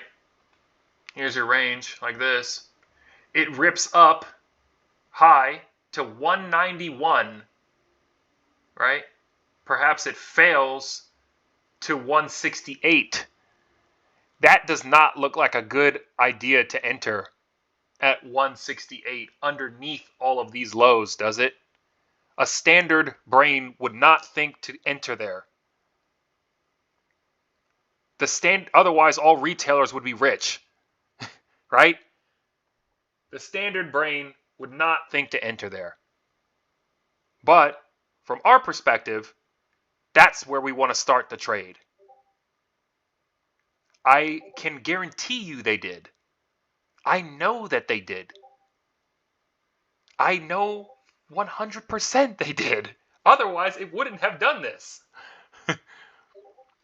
Yeah, go back in time, look at Wall Street Bets, go back to June 10th and see what they were saying. Right? So, the standard brain is not going to want to do that. Okay? Simultaneously, we can go back the other direction on SPY, right? The standard retail brain is not going to want to enter short here. They're not going to want to do that. They're going to be looking for this trade to break and go long and continue this trend that it's on, right? Most retail traders are going to want to do that. They're going to look at that and say, no, I want to go long here because it's going to break out. And sure enough, it goes back 25 points the other direction before it breaks out. Okay? No different than the Amazon trade we did, right? I'm just giving you some swing examples of like really contrarian ideas here, okay? We take the trade off 180, right? It runs to 200. The retail brain is thinking, oh yeah, let's break out 200. That is exactly where we are now pivoting from our long position that we held to go short at the 200 level. And well, you can see what happened from there, right? So this is exactly what I'm talking about when what I mean by that is you're not going to want to enter the trade. You're going to be looking at the trade and saying to yourself, this is probably not a good move, right? Like your normal instinctive feelings are they're gonna feel that way. No different than the Exxon one we did, I don't know, a week ago or so, or whatever it was, right? We're entering the trade long here. Above all these highs, the retail brain is thinking, let's go long. It's breaking out. And that is the exact moment it pivots short. And then after it pivots short, the retail brain is also thinking, well, let's continue short, and that's where we went long back to 118. You see? That's what I mean by when I'm making the call, you're not going to want to do it. It's going to look not sexy. It's not that's the point. That's the point. It's supposed to look unattractive. That's the goal here. You know? When I told the group a couple weeks ago, I said, hey guys, I'm buying Nike here at 73. I'm taking equity position here, and if it sweeps that low, I'm going to add more. And now Nike's trading at 87. You see? The retail brain is seeing this and thinking this is the time to go short. Oh, the Target trade that's another one. Yeah, it's a great example. But the retail brain is thinking, oh, look at this. This is going to die. Idiot. Fools. But from the BFI perspective, I'm looking at this and saying, no, this is a major stop out, a liquidity sweep. This is a retest of the COVID lows. History has shown us that the COVID lows has been a great entry point. So let's go long near the COVID lows, especially when I have a multi-day point of control and I can see a BFI entry So 72, 73 sounds like a great entry for me to hold that for my kids that don't even exist right now. Okay? But I'm just giving you some examples here. Here, again, with the target trade. That's another one. Thanks for bringing that up. Okay? These are all recent ones we've done. All right? You know what? Let's look at this on a 4-hour so we can really get a good gauge of how aggressive this was. Okay? Look at this. Let's look at this here. All right. This has been in a long downtrend, nasty sell-off, and it breaks that low. But now I have this multi-day base and a point of control, so I go long. And guess what? If you didn't take that long, you missed out on a 30-point run to the upside. And this trade ended up going like, I don't remember. I bought the contracts for like $300-400, and they sold them for like $2,600-2,700 each. But the point is the retail brain will see this and think to themselves, no, this thing's going back to the gutter. I need to go short there. And that's where that pool of liquidity is there. And that's my entry. That's where I want to go long. So that's what I mean. I'm just giving you a few examples there of ones that we've recently done that it shows you exactly what I mean. You're not going to want to do it because you're going to look at the chart and be like, no, I don't want to enter there. Why would I want to enter there? It's going to keep going. That's the moment where it turns around. Since my perspective, starting trading is in the BFI liquidity method there. Yes.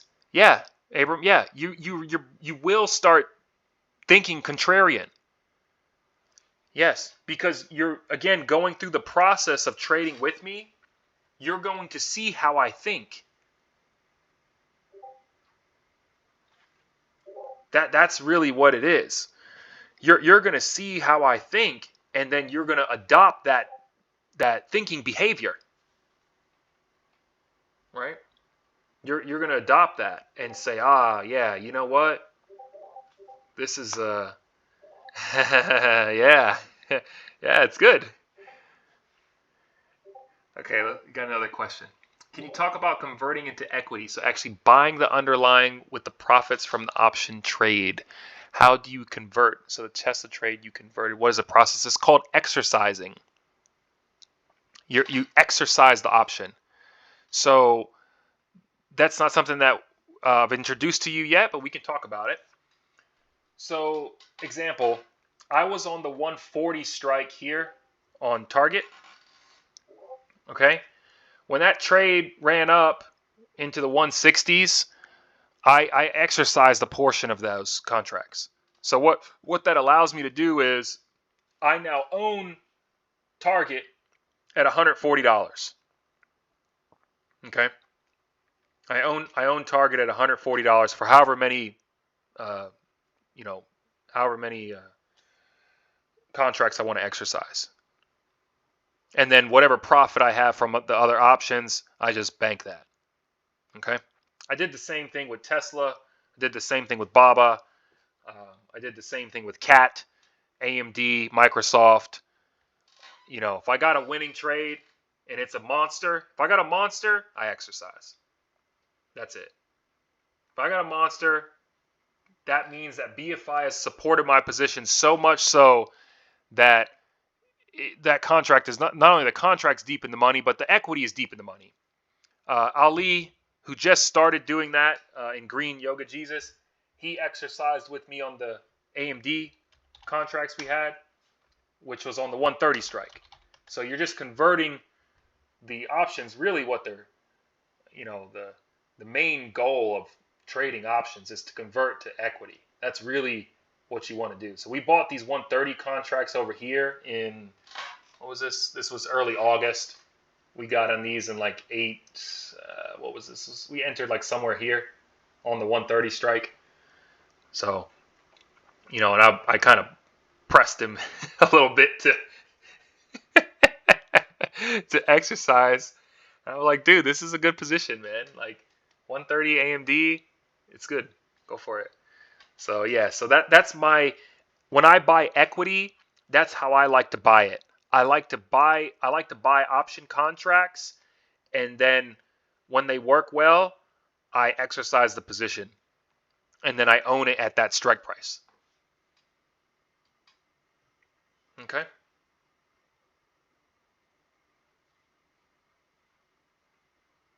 That's the beauty of options.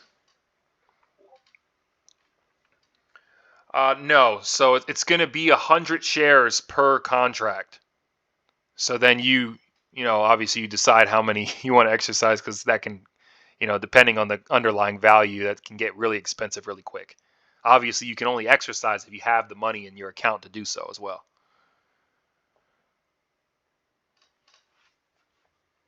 Because then once you exercise, right, now you got this. Yeah, you're That's an understatement, sir. Yeah. Yeah, you're definitely forking some cash. Absolutely. On any of these companies we trade. On any of them. Yeah. So like if you exercise AMD at 130, you're forking up 13 grand to own that. Now obviously after you exercise, you can always trim that, right? Like you can exercise it. Okay, I own it at 130. I got 100 shares, but I only want to own 50, so I'll just sell, 50, whatever, right? You can obviously, you don't have to, you're not forced to hold it, but yeah, when you exercise, yeah, you'll be buying 100 of the underlying per contract, however many you want to exercise. So for example, like I'm on WHR right now. Yes, sir. Yes, sir. That's exactly what I'm doing. I'm building up my equity. Because I sold all my big equity positions at Christmas of 2021. Okay, I cashed out. I cashed it all. Everything I had, I just sold the whole thing. All right. How you like that? Woo! Okay, you ready for this though? Okay, hold on. Let's talk about why I did it though. Why did I do that? I had no idea what was coming. There was no way for me to know that, right? Of course not. I don't have a crystal ball. You know what's funny? I have to dig up a video. I think I have an old video of me talking about it. In fact, I think it was like one of my first videos. I'll have to dig it up. But let's talk about why I did that. Simple BFI understanding here. Very, very simple. Okay, I've explained this now to you guys. You guys have a little bit of understanding. Let's talk about what was going on back then and what was happening in my mind, more importantly. Okay, look at this chart here. Here's the end of 2021. Okay, look what's happening. Bing, bing. This is a weekly charts, by the way. Bing, bing, bing, bing, bing, bing, bing, bing, bing, bing, bing. And then it pushes up right above all those highs, right at that 470 level. I saw them sell it here. I saw them sell it there. I saw them sell it here after the FOMC meeting, which occurred right there. I remember that. I ran this long up into FOMC. They sold it again, and then they ran one final long up and baited everybody in to this long position. You see, again, simple BFI principle here. They shoved the price up so they could distribute it for a week. And I said, you know what? I'm out. I've had a great year. I'm closing everything. I don't care. I'm out. And then on the next FOMC meeting, which was the minutes, I'll never forget it because everyone was expecting the Fed to stay into QE. And I said, man, it would be crazy if they pivoted here. And so I took a short on the Fed minutes. I took a short on this day, and that contract ran like 2,300%, like some insane number, because it was like an intuitive move. I saw the distribution, I saw the liquidity sweep, I cashed out, and I said, this will be the perfect catalyst. Let's see what happens. I took a short, and it was a monster. So, anyways, it wasn't just like a timing thing. It was just a BFI understanding. This is no different than the SPY trade we just did 2 weeks ago. It's the same thing. It's the same thing here. I did the same thing in June later that year. I did the same thing here, right here. This was actually when I got onto Twitter. I got onto Twitter and I started this Discord group here, actually. This was the week I started it. And I said, hey guys, we're going to go short here. And it was like the first week we got this thing going. Everyone was knocking down like 1,500% crazy trades here on this short. Because it's the same setup. It's the same thing over. As I'm telling you, it doesn't change. It's the same thing over and over and over again. It's just being able to recognize it on different time frames. I saw them rally it up. And then they were distributing for like 2 weeks here. And everybody on Twitter was like, oh, we got to go long. We got to go long. We got to go long. It's going to go back to 430, 420. And I said, no, this is a short. I'm going short here. Instructed everybody in the group to go short. And we caught this massive run down. It's the same thing. So, yeah. That answers the timing question there, or the timing comment. That's why I did that. And I didn't start building up equity. I didn't start buying equity until this year, but specific stocks, or maybe a little bit last year. I got a little bit last year, and then I started building it back up this year, like really building it. So, okay, next question. So for long positions, do you ever do just stock? If not, why not? And if not, why not? Unless it's understandable from the crash course. Okay, yes, I do just buy just the stock sometimes. I'll just buy it just straight up. So, for example, like Nike, I didn't take any options on Nike at that time when I took the first entry. When I took the entry on Nike here, down here, I just said, you know what, this may stay pinned for a little bit, and I'm just gonna take the equity, because I wasn't comfortable with the option setup there. You know, I wanted to see an actual BFI footprint to take an option position. I hadn't seen one yet, so but I knew that this was a good position for equity. I was like, dude, I'm gonna hold this for the next, ever. This is a good position. I feel comfortable here, so let's go for it. All right. Now that I've seen some footprints, right? Okay, I got an entry that I can see visually. Cool. I got a 50% retrace. I got another entry. Perfect. Now I know from here forward, I feel comfortable taking option play on Nike. I feel real comfortable taking like a monthly call on Nike on a retest, because I have setups. You see? So, or like, for example, in when we had the flash crash at the beginning of August, right? Well, one, I added to Nike there when it dipped under. But on CAT, for example, I didn't take an option play. Even though the level was valid, I didn't take an option play because, I'll show you why. Not CAT F, we just CAT. So I didn't take an option play here when it dipped down and broke that base. Let me go back and zoom 1 second. I'll explain why I didn't do it. It dipped and broke this low. I was already positioned in CAT at 325. Okay. When it broke this low, I saw it as a liquidity sweep. So I added more to the position down here at like I think it was like 312, something like that. And I added to it, because I knew that they already had a position here, but taking an option play here was not going to be a good move, because the VIX was trading at like 64 or something like that. So the option contract would have it would have been unfavorable. That's the better way to put it. It would have just simply been unfavorable, because I'm going to get IV crushed, especially on a low liquidity stock like CAT. So I said, okay, this is a good opportunity to add to the position. I'm going to buy CAT here, just straight up stock. So that's typically, what I do. It has to be like a special situation where I don't want to take the option play. Oh, actually, here's another one. Tesla. I made the call for the group on Tesla under 150 earlier this year. So when when it dipped down on Tesla, let's go to a weekly. You can get a gauge here. You'll see what I did or why I did it. So here's a 1 year in review. So when it dipped under 150, I was telling everybody, hey, just buy equity. Just take the equity. But I didn't want to take the option play at that point because the earnings was coming up. The earnings